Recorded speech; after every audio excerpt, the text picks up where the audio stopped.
It's time to get down and dirty with this review. ARCA has some of the most versatile drivers in the country. Yeah, that's right, ARCA. Most versatile drivers in this country. It's America. They run on super speedways. They run on the short tracks. They run on road courses. And of course, they run on dirt tracks too. Yeah, they've been running on dirt tracks since 1983.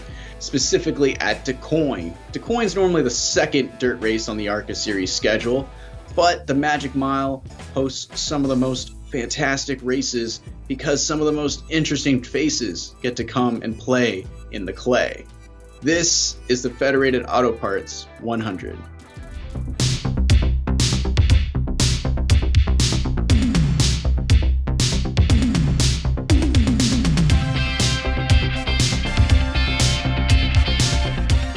Hello everyone, and welcome to episode 43 of Flashback to the Track, wait for it, presented by Blue Emu. That's right folks, we got a sponsor. Thank you so much to Blue Emu for coming on as the presenting partner of the Flashback to the Track podcast. And guess what? Episode 43 is not about Richard Petty, because we weren't smart enough to think of that. So, James, what are we talking about tonight? We're talking about Kyle Petty's dominant series. I'm talking about the series where he has a 100% win ratio. ARCA. 1 for 1, I think, right? Yeah, he ran that race at Daytona and then never ran another race again. Didn't need to. He won. No, he won. He Over proved and his done. point. Moving on. So yeah, another interesting name from Winston Cup that ran an ARCA. People might have heard of him. Benny Parsons. ARCA was a very big feeding ground, series in the 70s and 80s for drivers to come into the Cup Series, because it was the Midwest stock car series that was on the same level as NASCAR as far as being nationally known and nationally touring. Mark, you obviously know ARCA from its more modern times, especially its awesome days with Scott Speed and Ricky Stenhouse Jr. Oh, yeah, those were the days, man. 2008 was the best ARCA season. But if you're not familiar with ARCA, so that's what we're talking about tonight. So ARCA is now owned by NASCAR. It's the ARCA Menard series. Shout out to John Menard. Always got to shout out to our guy. So it's now owned by NASCAR. It's sort of taken on this merger with the K&N series. But back in the days we're talking about, ARCA was its own series. So ARCA is the Automobile Racing Club of America. And it's its own stock car series. It's been no way affiliated with NASCAR. It had its own tire providers, its own sponsors, its own tour. Sometimes they'd race on the same weekend as NASCAR, it'd be a support series for the weekend. And a lot of the cars used were old Cup cars because ARCA used exactly the same specs as Cup. In fact, they had the same engines as Cup. So you could just go buy an old Cup car. So you usually see a lot of joking Frankenstein cars, almost like show car Hall of Fame type cars racing in ARCA. You could see Justin Allgaier in 2006 driving an old Kevin Harvick car. It's still got the wrap on it, just with no sponsors. So you'd see that a lot. But ARCA is a really cool series. It's usually used as a developmental series, but there's also a lot of career guys that just race in ARCA. Most notably guys like Frank Kimmel, Bobby Gerhart, Bill Hill, drivers like that just race in ARCA all the time.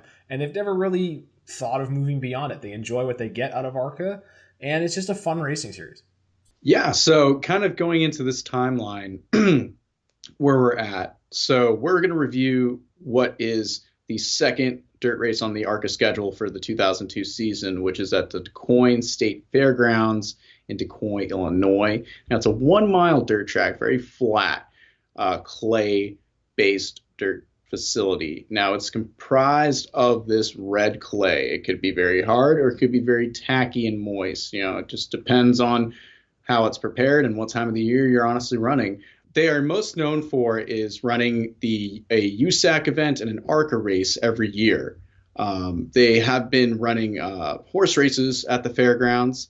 And the USAC event is known as the Ted Horn 100. That's held every September, which is also following the 100-mile ARCA event as well. Fun fact about ARCA and the Dirt Series specifically, in 1984, ARCA had a prize. It was called the Bill France Triple Crown. Now, this was created to celebrate the three different disciplines that ARCA had at the time, which were the dirt ovals, the short ovals, and the super speedways. Over time, as ARCA added road courses in 2009, they changed it to include all four. So it's like the Bill France four crown quadruple award. crown. That even sounds better. Quadruple right? Crown. So Duqoin and ARCA have like a very interesting history. As we've said before, they've been racing at Duqoin since 1983. So for a lot of stock car racing fans, if you want to get your dirt fix and see stock cars on the dirt, go back into the analogs of history and look at what ARCA has done at Duqoin, because it's become pretty interesting racing history. I've seen some old photos with like the stock car bodies from like the late 80s, sometime like Monte Carlos and the Buicks, and they look so cool just running on dirt. Like just the minimal things that these drivers would do to prepare the car to run on dirt, and they just run them. It's so crazy. Yeah, it's very grassroots. That's what's cool about ARCA, how grassroots it is, right? Like you've got like everybody just helping out, pitching in as mechanics, doing the pit crew as well, and it's very much kind of just like a step up from local short track racing. It's just touring, you know what I mean? And there's still a lot of family run teams, family owned teams. And there's a lot of teams in ARCA that have been around since ARCA began. And the cool thing though about Duqoin is, unlike a lot of dirt racetracks, Duqoin is 1 mile long. Like most dirt tracks, James, are a half mile, 3/8 mile, very small. You're almost turning the entire time. Duqoin's kind of like New Hampshire. It has long straightaways. So it's a really, really interesting track. When I first watched this race, I didn't really know anything about Duqoin, and watching it, I was like, wow, this racetrack is huge. Like I've never seen a dirt track that big before. So it's really cool that ARCA would decide to go there, and it suits their cars really well. So the timeline coming into this race. So the interesting thing is, like we mentioned in the intro, this is the second of 3 races that'll be done in 8 days. So 2 days before, at Winchester, was the 17th race of the season. It was like a short track race. It was bumping and banging. And of course, the king of ARCA, Frank Kimmel, came out with the victory. It was the 8th win of the season and his 3rd consecutive win. And it was the 2nd time that season that he won 3 in a row. If you're not familiar with Frank Kimmel, he's won like, what is he at? Like 800,000 ARCA championships, I think. I think he's just like, I think they just put his name on the trophy at the beginning of every year. I'm sorry, go ahead. Sorry, except for like the rare year that like some young kid beats him because he's got like some crazy development deal and he has the best car. I mean, this is definitely, if we're looking at history, this is the Frank Kimmel era. This is the time when Kimmel is going to be like the most dominant, like fiercest competitor in ARCA. And it's not just Kimmel himself, but like you said, Mark, to like a team aspect, his entire family team and that team that's behind him, it's like it's like a depth of knowledge and more depth than like anybody else could imagine in ARCA. The only people that could maybe surpass him, like you said, the big cup teams, or maybe Bobby Gerhardt on a super speedway. Other than that, it's always Frank Kimmel. Yeah, I think he's right in the middle of a 5 or 6 consecutive championship run. I believe at this point he's going to win the championship every year from I think 2000 to 2006, if I'm not mistaken. So very dominant. But many of the teams though competing at Duqoin, like they ran the same car from Winchester because it was such a quick turnaround. It was 2 days. So they had to then prepare this car to race on dirt. So you got to remember, like, you're not normally going to make a car to run on dirt in ARCA because these are small grassroots race teams. Like NASCAR teams for the truck race at Eldora are going to like build a specific truck for that race. ARCA teams aren't going to do that. They're just going to race their normal car and kind of convert it. Like they put some mesh over the front grille and everything to try and keep dirt out of there. Things like that. Simple adjustments they have to do. And most teams just ran their short track car because that was pretty much all they had to do. So going into this race is the 18th race of the season. There's only 5 races left in the schedule. Frank Kimmel has like a pretty big points lead over the rookie Chad Blunt, who's driving for Braun Racing with some help from Chip Ganassi. And this is now the second dirt track on the ARCA schedule, as James mentioned before. And it's actually the second dirt track race in the last 3 races, because 2 races ago we were at Illinois State Fairgrounds, and they were racing there. That's in Springfield, Illinois. James Duqoin is also in Illinois. Yep. Yeah. So it's kind of a really interesting turnaround. This whole 3 races in 8 days thing with a pavement race in the middle, and then back to dirt, which I think is kind of interesting. But I think it's probably because the organizers knew, well, nobody's taking specific cars to the dirt track. They're just bringing the same car, so we can go back and forth. Yeah, if anything, like they probably had like a dirt track car that they wanted to run for the 2 dirt track races, and then they had their short track car. So they might have had like a different chassis to jump back and forth, but still, like, there's a lot of wrenching that's going on between the 2 cars, even if you have 2 cars. And it speaks kind of volumes to like where geographically ARCA is from. Illinois being a very big racing state and having a lot of stock car racing history. People don't know that, and it's very evident in ARCA's history. And it's very easy to look at when you're like looking back at the schedule and kind of looking at these races. When you watch them, you get to know that history of what ARCA did and how it's kind of come forward to be where it is today.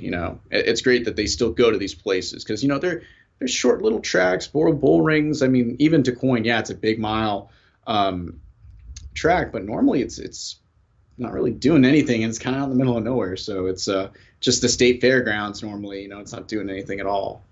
And before you ask, yes, the tire provider Hoosier, by the way, good old Indiana rubber, did make a stock car tire for dirt for ARCA.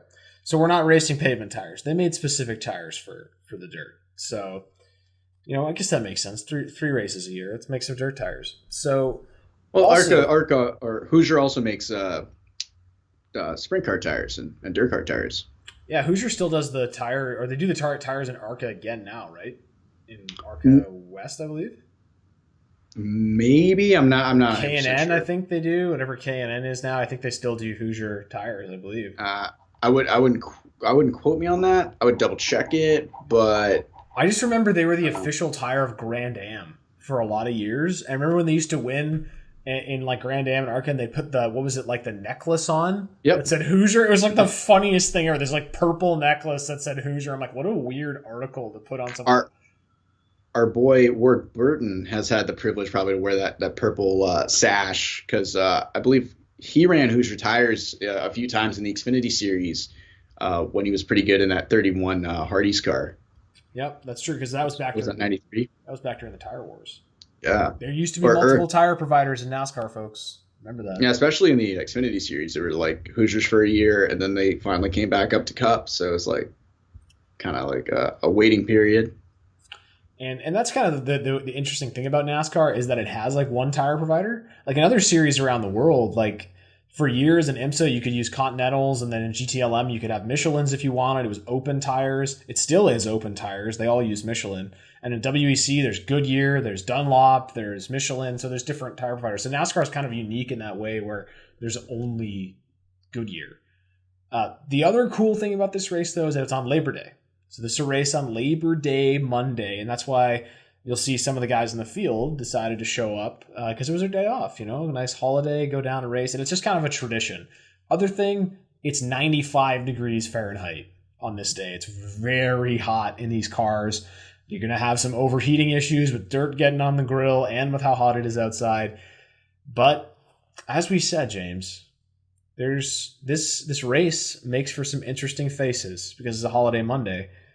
So I think it's time to go to our favorite segment presented by Blue Emu, Strange Starters.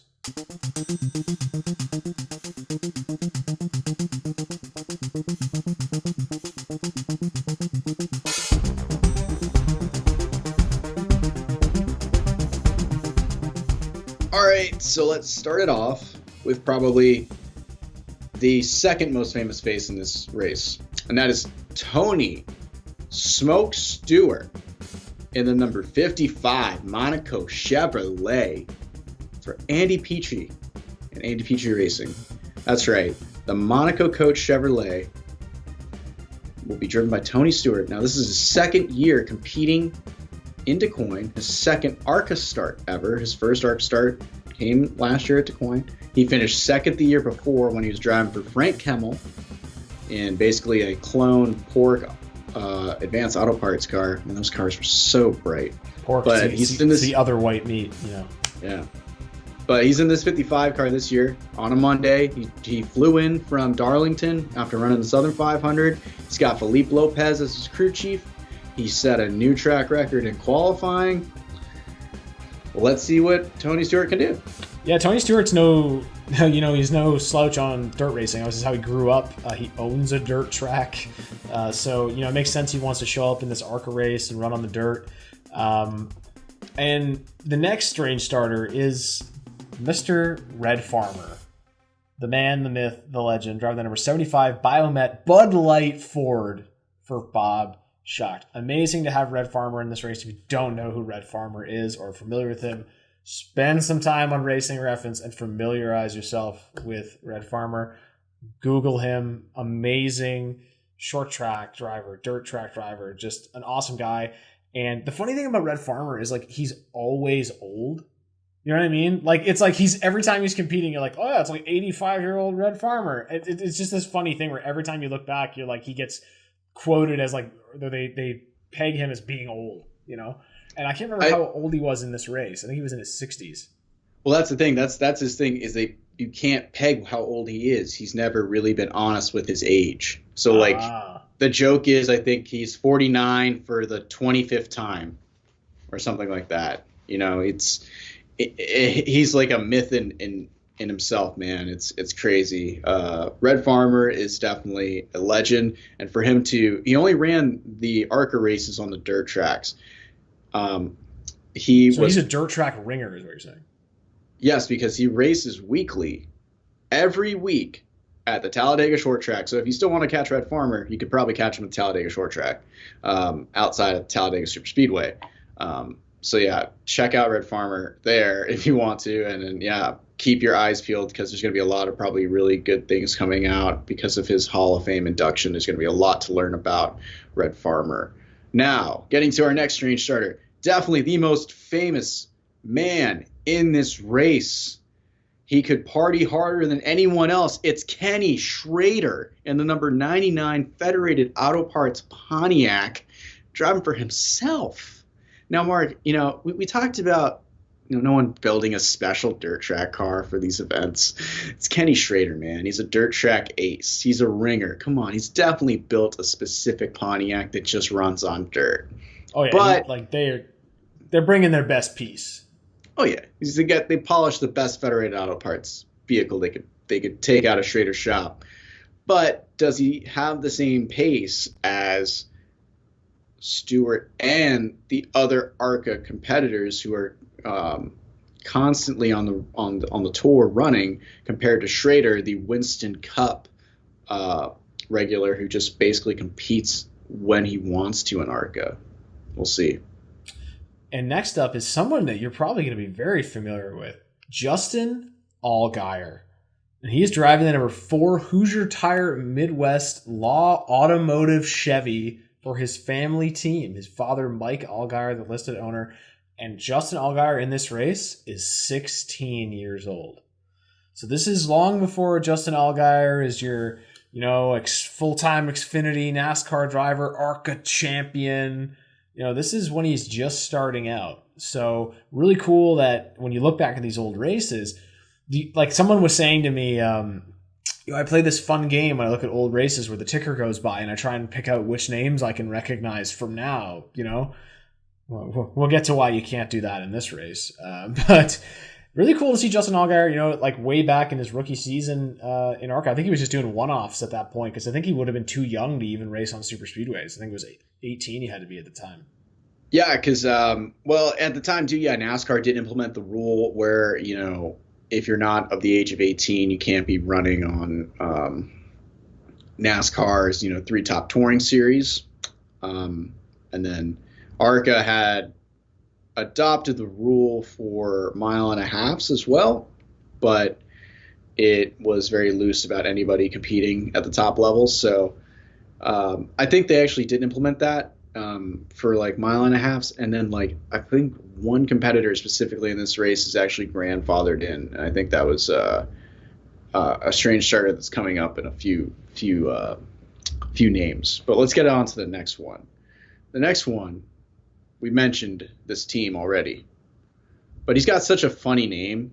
It's Chad Blunt in the number 77 Braun Automotive Group Dodge, which is technically a Chip Ganassi Racing Dodge, for Todd Braun. Now, this is Braun Racing very early on in their days of being a team before what we've known to be as the Xfinity Series powerhouse they grew to be.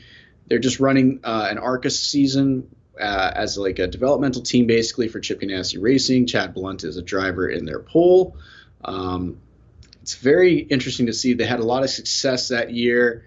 And it's just really kind of cool to see where a team starts, kind of where their origins are and how they kind of come up. Yeah, so this is pretty much like he's basically got a Ganassi Cup car. So just like remember that, like he's going to have a very fast race car. Next up is Chase Montgomery in the number 27 Montgomery Motorsports Chevrolet, family-owned team. Chase Montgomery is another guy that you're going to recognize if you followed the Busch and the Truck Series in the mid-2000s. He was a frequent face in those series, driving for Bobby Hamilton, I believe, in trucks. Was kind of another guy that looked like he was going to have a very bright future, and then just never really went anywhere after that. But Chase Montgomery is our sixth strange starter. And James, everyone's going to know this next strange starter. It's only strange because people don't realize how successful of an ARCA career this person had. And that was Jason Jarrett, son of NASCAR Hall of Famer Dale Jarrett, in the number 67 Biomet Doman RV Pontiac for Mary Louise Miller, a staple car owner in the ARCA racing division, and actually technically teammates with Red Farmer in this race. It's Jason Jarrett. Yeah, like I said, most people don't know that Jason was a staple in ARCA, and it's not that he's a strange starter. It's just strange because he's teammates with Red Farmer in this race. That's why I put him on the strange starters list. Yeah, and the next guy, you're going to know this guy if you follow underdogs in NASCAR. This is Norm Benning.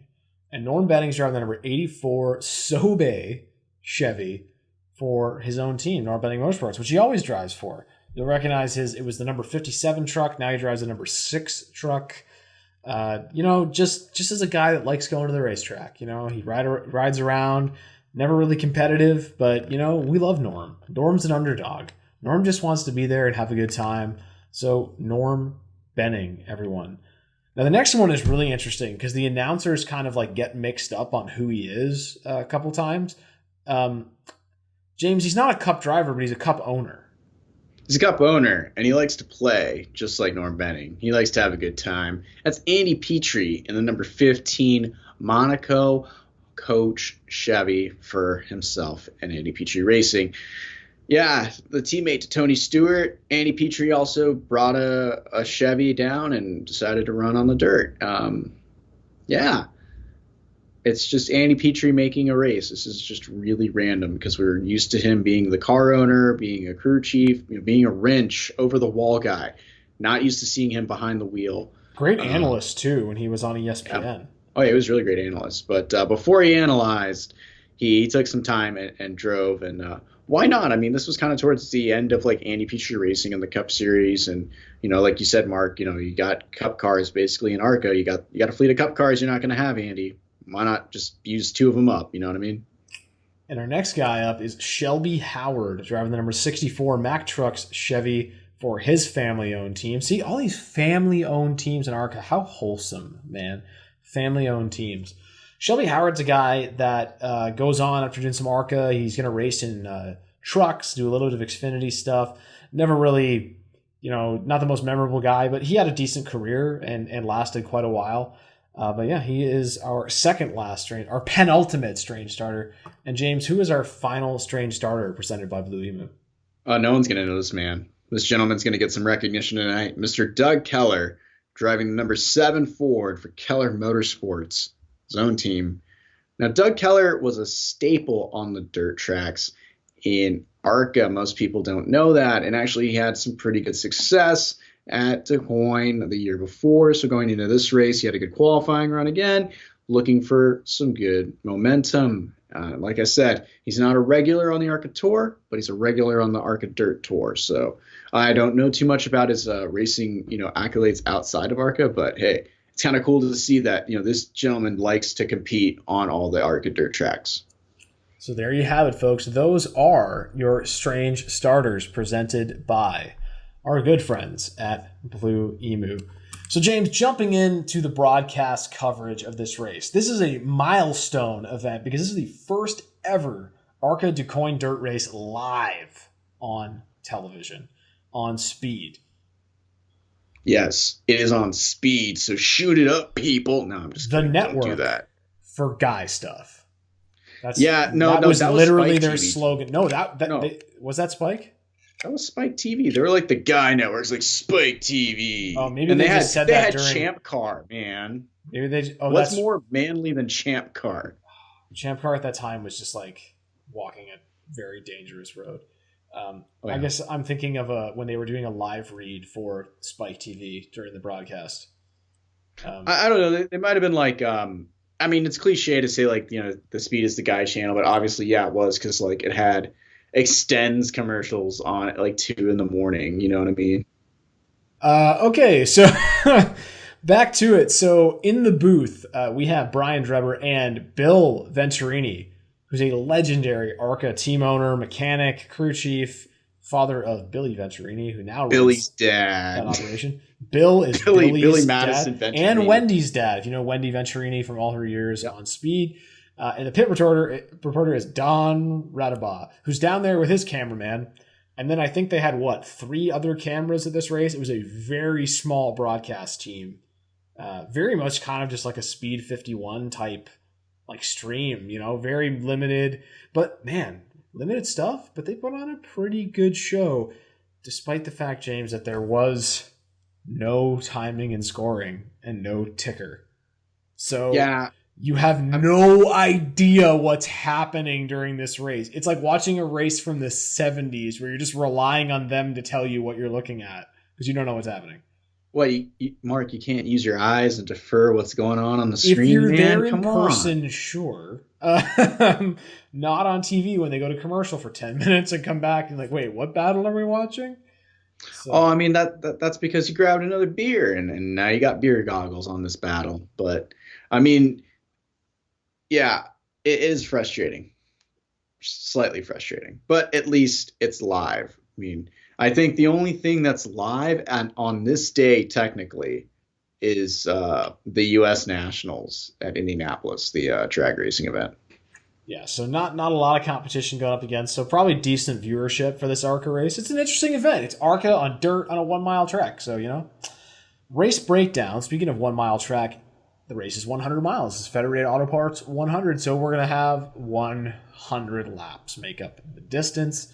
Rules for this race different than a normal ARCA race. You have to make 1 mandatory pit stop, but you do not have to change tires, add fuel, or make adjustments. I believe that they have enough fuel to go the whole distance, right? Yeah, I believe so. Yeah, so they don't need to add any fuel, and no one's going to change tires. You should be able to go the whole race on a set of tires, but you at least have to come and stop in your pit box, and you can leave again. Or you can make adjustments, whatever you want. And James, there's something very interesting about the pit road at Duqoin. Yeah, it's dirt, man. It's just like the track. It's dirt. It's dirt, man. Yeah. Everything there is dirt. They just throw dirt on top of everything. They're like, hey, dirt grandstands, dirt this, dirt that. I'm like, everything dirt. Tony Stewart's going to start on the pole. As James mentioned before, he set a new track record in qualifying. But that lap's not going to stand because they're going to break it during the race. But we'll get to that. Well, green flag in the air. The race has started. 40 cars are going to start this race, and dust is flying everywhere, and nobody can see anything. No, and I'll tell you what I can see. I can see that Tony Stewart is in his own zip code, man. He's flying. Because you want to know why? He's the fastest thing on the Duqoin track. Come on, man. If he doesn't win this race, I riot. It very much is right. like the Tony Stewart show for the first half of this race. Like, he disappears, he's gone. Red Farmer's the only guy running lap times like similar to him. So Tony Stewart's on his own zip code. And something to really note kind of about dirt track racing is like the track's going to change as the race progresses. It's going to get faster as the dirt gets packed down. But you're also going to have like one groove start to appear because of that rubber being put down, the track being ground down. You'll see like the move around and try and search for speed, but you'll notice a lot of the time if you watch the race that when guys are really getting in the low groove, if they put that left front tire down below the groove into the soft stuff, they just get squirrely and they lose a lot of time. It's actually the rear tire. Sorry, the rear tire. When it gets in the soft stuff, they lose a lot of time. Yeah, but to your point too, like you said, yeah, it's all about not only packing the dirt down, but as the rubber lays down, you see the track become darker and darker as the race progresses. And that's because the rubber from the tires is coming off. These tires can run. They run 200 goddamn laps around this track. It don't matter. They're bulletproof. They're hard compound tires. But what they need to do is wear onto the track. And like Mark said, it's going to build speed throughout this race. But we can't go fast if we're under caution mark. Lap 9, Brad Smith comes to a stop at the entrance of pit road. Got to throw a caution for Brad. God damn it, Brad. Yeah, under this caution, some of those guys are going to go and make that mandatory pit stop. So Frank Kimmel, Chad Blunt, a bunch of others, they all come down, mostly just to clean the grill. Because we mentioned before, like how overheating was a massive issue. So they put like grill screens, kind of like chicken wire, like over the front of the car to prevent dirt from getting in, but they'd still get clogged up.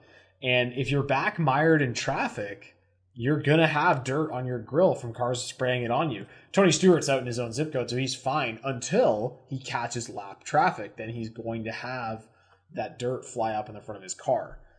But lap 12, we get the restart. We get back underway. Like we said again, Tony Stewart just gone. So a few laps, basically Schrader, Farmer, and Stewart have separated themselves. They're the top three. They're the elite. The battles, though, Mark, man, they're between the ARCA guys. Billy Thompson, the number 22, Bob Straight, the number 66, Bill Byrne, the number 52, and then that guy, Andy Petrie, in the number 15, man. Who is this guy? He's up there in the top 10, holding his own against, like I said, these ARCA regulars. But Straight makes his way by Thompson. Man, listen, dude, like we talked about, there is like one groove on this track. But if you get outside that groove, you're in no man's land, dude. That guy was like on his way, like out of the ballpark. Somehow Straight gets it back, and he's going straight again. That's ironic. Bob Straight going straight. Yeah, the fun thing about Petrie too is they keep mentioning that he's a Winston Cup driver, and he's not. He's a team owner, and they're like, "Oh, the Winston Cup guys are going to be on him about that on Monday." It's like, guys, he's a team owner. He literally races like once a year for fun. You're killing me. But I feel like Bill has like a vendetta against Andy this entire race because he's taking jabs at him every chance he gets. But at this time, Chase Montgomery comes down pit road. He's got an overheating issue. And the team, I love how they cover this with Don Redebar down there. They pour the whole cooler they have full of ice and cold water onto the engine. And he's like, I don't know if that's going to help it, man. It's overheating like crazy. But this is genius. Local grassroots short track stuff. Just throw the cooler on there. I like his analysis after. It's like, I don't think it really did anything. It's like, who knows? Yeah, just dump that on there. But all the meanwhile, while we're watching this, caution comes out on the track from that guy we were talking about, Andy Petrie. Apparently he spins in the middle of turns 3 and 4, and that's going to bring out the caution. He's definitely a fish out of water. He said it himself. He doesn't know what he's doing racing on dirt, let alone just racing sometimes, but he's humble. But, honestly, Mark, it seems like he kind of had a little bit of contact, and it ended up with him spinning around. But, he was doing pretty good so far. He was staying out of trouble, but then got in some trouble. During the caution, majority of people come down pit road. So everyone's still making adjustments, even guys that have already made that mandatory pit stop, making adjustments, overheating stuff. And while exiting the pits, Tony Stewart gets his right front fender clipped by Ron Cox. Then under the caution as they're driving around, he retaliates by spraying Cox with his water bottle out the window. So that's not something you see very often. Really interesting. I think that was the calmest retaliation ever from Tony Stewart. But if Bubba Wallace does it, it's a big deal. So Tony Stewart then hilariously drives down to the guardrail on the inside of the track and throws his water bottle out the window over the guardrail off the track because, after he sprayed him, he was done with it. So never seen that before either. I think that might have been the old water bottle. You know what I mean? Like he even used like the old water bottles. Like, oh man, I don't even want this water anymore. I'm just wasting on you, jerk. I'm sure some fan could retrieve that water bottle and have Tony Stewart's water bottle. So the thing though with that contact is it creates some damage, and you can kind of see it on Stewart's car. These analysts, in the speed booth, they don't really talk about it. But, I mean, Mark, we see the damage. It's obviously going to affect the way Stewart's car is going to handle as we get back going in this race. So the restart's on lap 25. Now, Doug Kelly, that strange starter guy we talked about, he's going to inherit the lead with Frank Kemmel and Chad Blunt in tow. Now, Kemmel and Blunt didn't really start towards the front in this race, the championship two in this fight.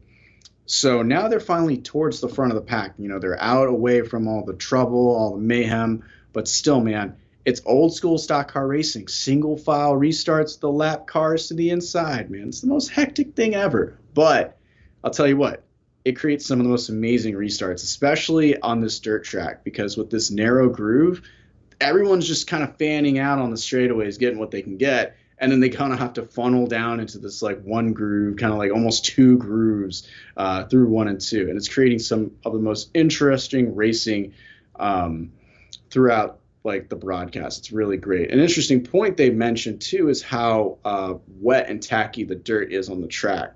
Funny thing, Mark, I used to tell my father how wet and tacky the dirt was every time I go to the baseball park. He didn't, seem that he cared about that knowledge and information, but I told him about it because I knew. And yet you didn't become a landscaper in your future. Nah, that was stereotypical, you know what I mean? Don't want to be a stereotype. So here's the thing. So Frank Kippel's got the lead now. But like James said, with his lap cars on the inside, like they have the preferred line into turn 1, which is just great. Bob Strait goes into no man's land 1 or 2, so Ken Schrader's going to drive under him, get this position, and Schrader's now really on the move as he starts to move up through the pack. Obviously, things have shuffled around because of pit stops, and now he's up there. Tony Stewart's up there in 5th. Him and Schrader right there, 5th and 6th, trying to make their way back up to the front. And that thing about like Schrader, he's like, Tony, you go on ahead and lead. I'm just going to follow. I'm going to just ride and cruise. Schrader knows it's a long race. He's a veteran. Caution on lap 35. So Red Farmer, he's running some very competitive times in the top 10. He's only a 10th off the leader at this point in terms of lap time. But he goes for a spin coming out of 4, just kind of loses it, doesn't hit anything, just goes for a spin. So caution comes out. Stewart is now going to pit from 5th to repair his fender damage. And then Doug Keller is going to give up, 2nd to also pit. And he was, kind of like, as we mentioned before, kind of like the dirt course ringer in ARCA. And we only actually, after 35 laps, this is very ARCA, we only have 20 of the 40 cars on the lead lap after 35 laps. But you'd have no idea because there's no ticker, so you don't know who's being lapped and who's on the lead lap. So it's a little tough. Everything looks awesome because the leaders are always passing somebody. But we have the restart on lap something because, like we said, we don't know what lap it really is. It's probably lap 40 if you're keeping track at home. The restarts are amazing as the cars are fanning out, and it's just awe, and you can kind of see how NASCAR got an idea for what the package looks like today. They definitely watched Duqoin races and just saw like how crazy things were, and they're like, that's what we need to replicate. And as we gaze in this, another caution comes out, and I love the terminology that I believe the main announcer uses. The yellow hanky on a stick is waving. Well, that's pretty much what it is at a local short track, a little yellow hanky on a stick. And then we get a nice Under the caution, though, here's the great thing about ARCA and the smaller series. We had a great spotlight on Bob Hill, who's running the 39 car for the Rouleau brothers, which are one of the oldest teams in ARCA. They were affiliated with Roush for a lot of years and ran Roush development drivers, and he's running in the top 5. And little do we know, Bob Hill is an amazing dirt track driver. So this is kind of like, a one-off for him to come here and try and win this race. So we get a nice little shout out. Spotlight also says that his day job is, I believe he's a mechanic on the 40 car for Sterling Marlin and Chip Ganassi. So who are leading the points in the Cup Series right now? He's not doing a bad job to a possible title. Yeah, he's doing good there too. He's just winning everywhere. Damn it! But you know what? We're gonna get a restart, and you know what, Mark? I know what lap we're on. I think we're on lap 46. We got a restart. Kemmel restarts from the lead with his championship rival, Mr. Chad Blunt, in close pursuit. But Kemmel is just walking away from the field. I mean, he's showing that if it's not going to be Tony Stewart who's going to win this race, it'll probably be him. But Stewart, man, he's making his way through the pack. He's got that damage fix, and he's weaving and floofing and flopping and going any which way. I want to say flopping just because of the way the cars float, because they're not really like driving directly. It's like they're almost floating across this surface, Mark, like you said in our pre-show talk. These cars don't really slide as much around this track like they would on a dirt track where they're kind of drifting. It's like almost very controlled and like they're driving straight. Yeah, you'll see that the rear end, if you watch it, like we'll kind of fishtail out, but very little, like not like a World of Outlaws car and things like that, because the corners are so wide. They don't need to what do they say, like turn right to go left. Like they don't need to do that a lot or jerk the car back and forth. They can really just kind of drive it, kind of like how I drive on the dirt track in NASCAR heat. I just kind of like baby it around so I don't have to do that, because I suck on the dirt track. But Schrader's, he's up there in the top 5 now, and then Stewart's going to pass Bob Hill for 3rd. So Tony Stewart is right back in the mix now. He's going around lap cars on the high side. He's just really moving all over the place. Swooshing, man. And, we're now running laps in this race. As we mentioned, the track record's been broken multiple times already. Like, we're almost a second faster than we were in qualifying. Or, like, Stewart just ran a lap 0.8 faster than his qualifying speed. Because, as we said, as the rubber gets laid down and the groove develops, the faster you'll go. Yep. So now Stewart is chasing second place Chad Blunt. Fun thing about Chad Blunt in 2002 with the rookie team of Braun Racing, he was basically put in some of the fastest Dodges prepared from Chip Ganassi Racing shops. And Blunt ran the entire season in ARCA, and it was just crazy that this rookie who had these fast cars was going out and performing well and found his way basically up to second in the point standings. This guy was only 22 years old with a team that wasn't at the pedigree that we kind of know them as today. And he already had 2 victories, too, at Michigan and Kentucky.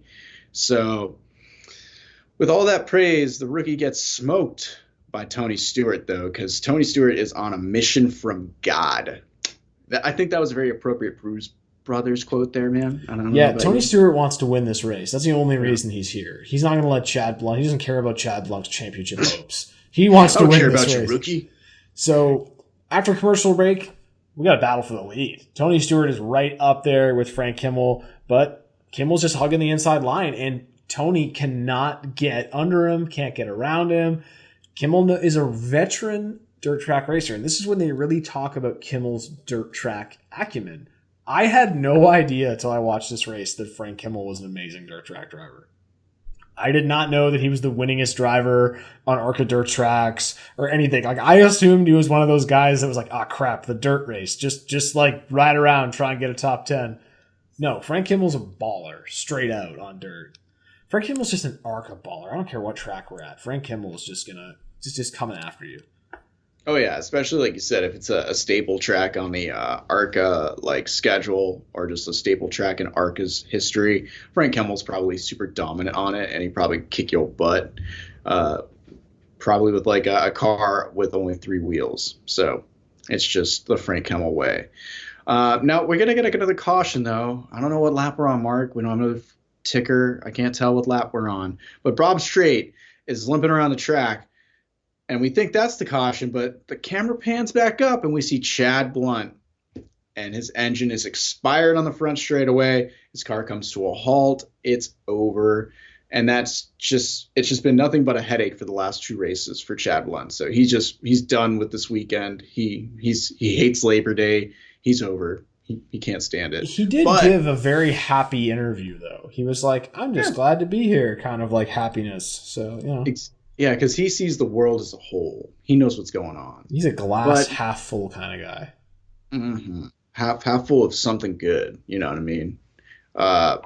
Now, many teams did take advantage of this caution, and they're coming into the pits, and they're basically just cleaning off the grills and making sure they can cool their engines. But we're not seeing the leaders take advantage of this. Now, this is kind of interesting. It's like we said earlier, if you're up front, you're probably not, getting hit with as much dirt as you would be if you're stuck in traffic. So, it's only going to see if we're going to have more attrition as these cautions and the race plays on, or, if everybody's cool and all these engines are cool as well.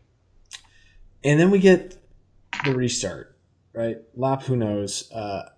But we get another caution at whatever lap it is. We have no idea. The big one, 78 Alton McBride. He gets the worst end of it when he hit the blunt end of the pit guardrail. And the number 5 of Tim Burrell and the 67 of Jason Jarrett were also involved. So 3-car wreck, kind of our first wreck of the day. We've had guys go around, tap the wall a little bit. This is the first decent incident we have here at Duqoin. Oh yeah, but it's all good. We get it cleaned up. We get a restart at lap 80, and Kemmel or Stewart are duking it out again. They were duking it out in the last restart, and then you got third place Red Farmer in hot pursuit until he pushes it a little too hard, jumps out of the cushion, exiting turn 2, and just pancakes the side of his car. But he's still going. He's still trucking. I actually think in the car he had a little Blue Emu pain relieving cream and just put some of that on there, soothed those aches and pains, and he was right back going again.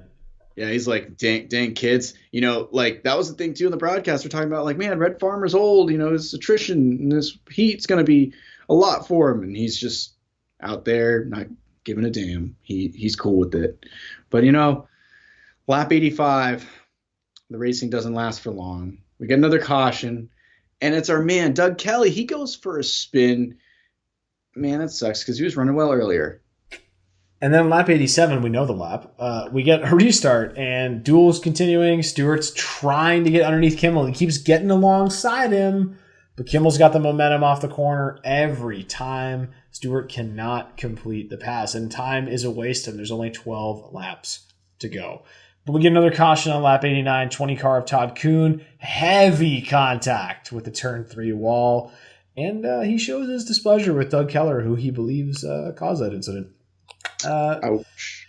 Under caution, we learned about how Bill Venturini once destroyed the front straight and turn 1 fence with a little excursion in his vehicle. But they don't go too deep, delve too deep on that. They just mention that it's okay. It's repaired now. It's fine. It's so funny. We're learning so much about Bill Venturini, normally just under caution. Who would have known? We get the restart, though. Lap 93. Now, Stewart fakes to the outside, then makes a run to the inside in turn 3. And it seriously looks like Stewart has a chance to get side by side with Kemmel, but he pinches him down. And like we said, Mark gets those rear tires on that little dust, and he just snaps loose. Can't keep the momentum, and the battle just continues. But these leaders are setting the fastest laps of the race, and we're here in the mid-90s of laps, okay? And these leaders are running the fastest laps recorded all weekend. It is crazy. And it's still Stewart, Kemmel, and Farmer. Oh, Schrader, he's now gone around Farmer, and now he moves into third. But not Mark, again, caution at lap 96. What's up with these cautions? The rhythm of the race just keeps getting thrown off. It's a classic short track dirt race. We're getting more cautions near the end of the race as everybody starts to move and shake. And I think we only have 6 cars in the lead lap at this point. But we get the second big one, 52 of Bill Baird spins, gets collected by Norm Benning in the 84. Hard impact. Destroyed both cars, and we're going to get an extensive cleanup, send those men some Blue Emu, soothe those aches and pains. This sets up, James, a green-white checkered finish because they had that rule in ARCA at the time. They had that's right. the green-white checkered finish, as did the Truck Series, I believe. Yeah, they always guaranteed the fans a green flag finish, and that's what you get. Now, like we said, it was a bit of an extensive cleanup, so we go over the period. So we're at lap 103 once we finally get the restart. And it's funny how the announcers put it. It's like no matter what, we're getting a 2-lap shootout. It doesn't matter what lap it is. So 2 laps, green, white, and checkered. Kemmel and Stewart, they just jump away from the field, Mark. They are in their own zip code. They're going to separate this victory amongst the two of them. And it comes down to the last lap. Stewart sets him up with a run. We've been watching this run the whole time. Going into 3, finally gets alongside, but Kemmel shuts the door. Stewart keeps it honest, doesn't hit him, keeps it clean, and Frank Kemmel is going to come off turn 4, score his 5th dirt track win in the last 6 ARCA races. It's his 4th victory in a row. Consecutively, his 2nd straight victory at Duqoin, and basically a repeat of last year's finish where Stewart and Kemmel come across the line. Mark, what did you think of that, man? That was fun. Yeah, it was a fun race. It was interesting. In the end, we did have almost half the laps under caution. 9 cautions for 45 laps, but the margin of victory was only 0.3 of a second. So very good margin of victory. Yeah. We got a good battle at the end. We got a green-white checker finish.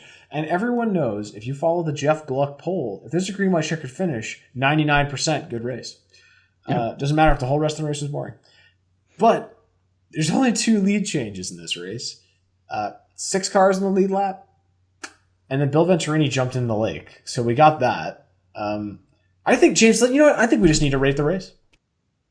All right. So, you know how it is. We just use a 1 to 10 scale, but, if you can think of a number between 1 and 10, that's anything that could rate this race. So, Mark, 1 to 10, how do you rate this race?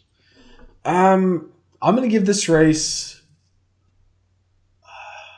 a 7. So I'm going to go 7 because almost half the race was cautions. Now, we did get good battles. It's a 1-mile dirt track, which is really cool. ARCA cars on dirt. The Rage Feasters, Tony Stewart. So that's really cool. Driving an Andy Petrie car, so points there. Ken Schrader's in a Pontiac, so points for that. Probably an MB2 Pontiac. Strange starter potential. Very good. It had great strange starters. Could have used 1 or 2 more Cup guys, though. I think really would have pushed it over the edge on strange starters. But yeah, so it's a 7. It's because there was only 2 lead changes, but just because there was only 2 lead changes, we did get good battling for the lead late. As much as Stewart never got by him. Because folks, I'm telling you, not every race has to be Ricky Craven, Kurt Busch, Darlington 2003. I know everyone thinks that every race has to be like that for it to be good, but it was an above average race. For an ARCA race on a Monday with 4 cameras and no ticker, I'll give it a 7 out of 10. I'll give it a 7 with Mark. I would rate, and I would honestly advise someone to watch the 2001 version of this race first, just because I think it's just a little more interesting and it's got a little more pump to me. I feel like this one was a good one. The production of the broadcast gives something to be desired, but in the end, at least it's produced. That's all you can ask for, especially from ARCA coverage. Like we said, a lot of ARCA coverage, the year after, just doesn't get produced the same way. It's a good amount of strange starters, interesting race vibe, and you don't feel like you're crazy because you want to believe that Tony Stewart could try to get around Frank Kemmel. It literally, you think you can. It just literally comes down to the fact that Stewart had a long run car, and I feel like Kemmel was just good at keeping Stewart at bay for that short run. If there was a long run, or if that caution didn't come out and there was like only 8 cautions. When Stewart was catching Kimmel on that long run, he could have got around him, but different story. It's an interesting race. If we didn't spoil the 2001 version, I would check that out. I like that one a lot. It's just really interesting to me. But I think these are solid 7s for sure. Yeah, I'd say it is a good solid 7, which is it's like a B. It's like a B minus. It's a decent race. C. It's a little, C plus, B minus.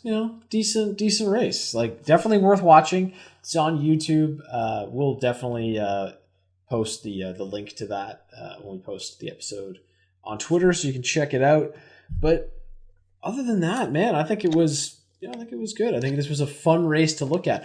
Thanks to our number 1 fan, Chris, for really giving us the idea to do this race. He tweeted at our Twitter account and said, "You guys got to check this race out." And I suggested it to James, and James was like, "Hell yeah, ARCA on dirt."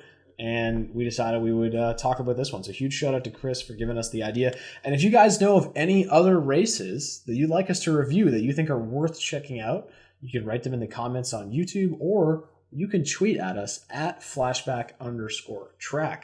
Also, you can follow us on Instagram at flashbacktrack. So check it out. And we would like to take a moment to once again thank our brand new sponsor, Blue Emu, makers of fine pain relief products with real emu oil. You can soothe your tired muscles and joints with a variety of products. It's deep penetrating emu oil. And the great thing about it is, unlike other products similar on the market, these ones work incredibly fast and do not smell terrible.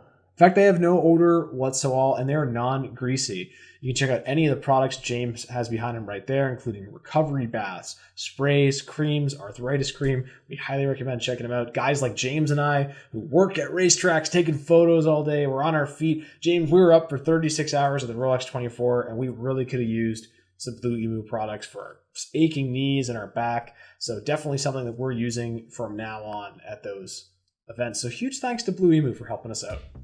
Yeah, and you know what, ladies, it's not just gender inclusive. This product's for everybody, all right? So go check it out. Guys, girls, folks, everyone, thanks so much for listening and watching this episode of Flashback to the Track presented by Blue Emu. We will see you in the next episode.